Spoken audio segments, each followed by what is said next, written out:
There were once a man and a woman who had long in vain wished for a child. At length the woman hoped that God was about to grant her desire. These people had a little window at the back of their house from which a splendid garden could be seen, which was full of the most beautiful flowers and herbs.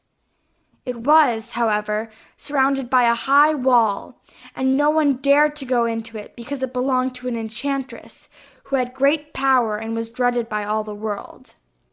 One day the woman was standing by this window and looking down into the garden, when she saw a bed which was planted with the most beautiful rampion, and it looked so fresh and green that she longed for it. She quite pined away, and began to look pale and miserable. Then her husband was alarmed, and asked, "What ails you, dear wife?" "Ah," she replied, "if I can't eat some of the rampion which is in the garden behind our house, I shall die."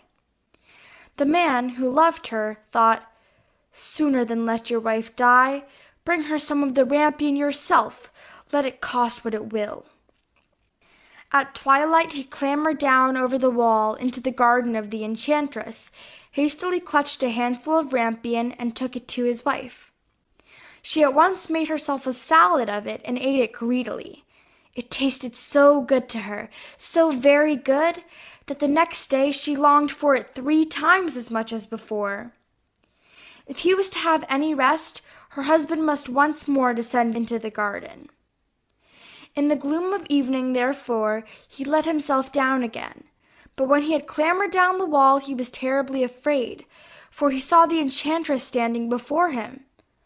"How can you dare," said she with angry look, "descend into my garden and steal my rampion like a thief?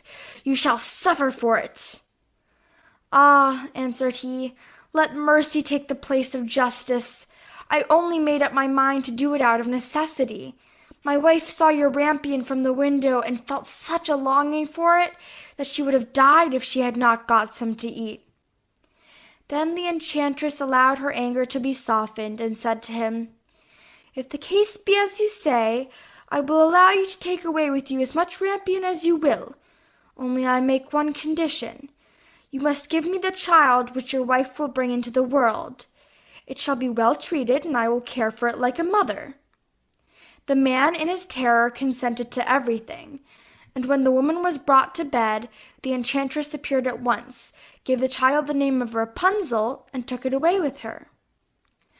Rapunzel grew into the most beautiful child under the sun. When she was 12 years old, the enchantress shut her into a tower which lay in a forest, and had neither stairs nor door, but quite at the top was a little window. When the enchantress wanted to go in, she placed herself beneath it and cried, "Rapunzel, Rapunzel, let down your hair to me."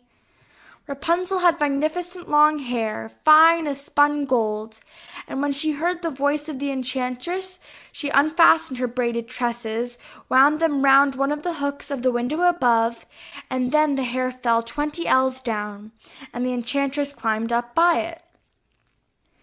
After a year or 2, it came to pass that the king's son rode through the forest and passed by the tower. Then he heard a song which was so charming that he stood still and listened. This was Rapunzel, who in her solitude passed her time in letting her sweet voice resound. The king's son wanted to climb up to her, and looked for the door of the tower, but none was to be found. He rode home, but the singing had so deeply touched his heart that every day he went out into the forest and listened to it. Once, when he was thus standing behind a tree, he saw that an enchantress came there, and he heard how she cried, "Rapunzel, Rapunzel, let down your hair to me." Then Rapunzel let down the braids of her hair, and the enchantress climbed up to her. "If that is the ladder by which one mounts, I too will try my fortune," said he, and the next day, when it began to grow dark, he went to the tower and cried, "Rapunzel, Rapunzel, let down your hair to me." Immediately the hair fell down, and the king's son climbed up. At first Rapunzel was terribly frightened when a man, such as her eyes had never yet beheld, came to her, but the king's son began to talk to her quite like a friend, and told her that his heart had been so stirred that it had let him have no rest, and he had been forced to see her. Then Rapunzel lost her fear, and when he asked her if she would take him for her husband, and she saw that he was young and handsome, she thought, "He will love me more than old Dame Gothel does." And she said yes, and laid her hand in his. She said, "I will willingly go away with you, but I do not know how to get down. Bring with you a skein of silk every time that you come, and I will weave a ladder with it. And when that is ready, I will descend, and you will take me on your horse." They agreed that until that time he should come to her every evening, for the old woman came by day. The enchantress remarked nothing of this, until once Rapunzel said to her, "Tell me, Dame Gothel, how it happens that you are so much heavier for me to draw up than the young king's son. He is with me in a moment." "Ah, you wicked child!" cried the enchantress. "What do I hear you say? I thought I had separated you from all the world, and yet you have deceived me." In her anger she clutched Rapunzel's beautiful tresses, wrapped them twice around her left hand, seized a pair of scissors with the right, and snip, snap, they were cut off, and the lovely braids lay on the ground. And she was so pitiless that she took poor Rapunzel into a desert where she had to live in great grief and misery. On the same day that she cast out Rapunzel, however, the enchantress fastened the braids of hair which she had cut off to the hook of the window, and when the king's son came and cried, "Rapunzel, Rapunzel, let down your hair to me," she let the hair down. The king's son ascended, but instead of finding his dearest Rapunzel, he found the enchantress, who gazed at him with wicked and venomous looks. "Ha, ha!" she cried mockingly.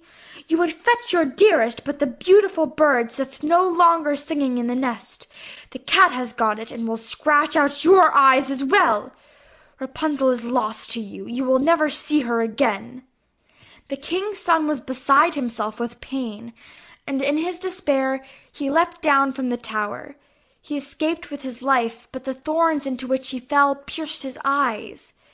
Then he wandered quite blind about the forest, ate nothing but roots and berries, and did not but lament and weep over the loss of his dearest wife. Thus he roamed in misery for some years, and at length came to the desert where Rapunzel with the twins, to which she had given birth, a boy and a girl, lived in wretchedness.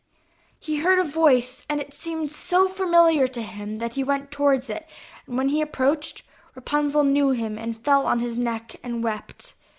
2 of her tears wetted his eyes, and they grew clear again, and he could see with them as before. He led her to his kingdom, where he was joyfully received, and they lived for a long time afterwards, happy and contented.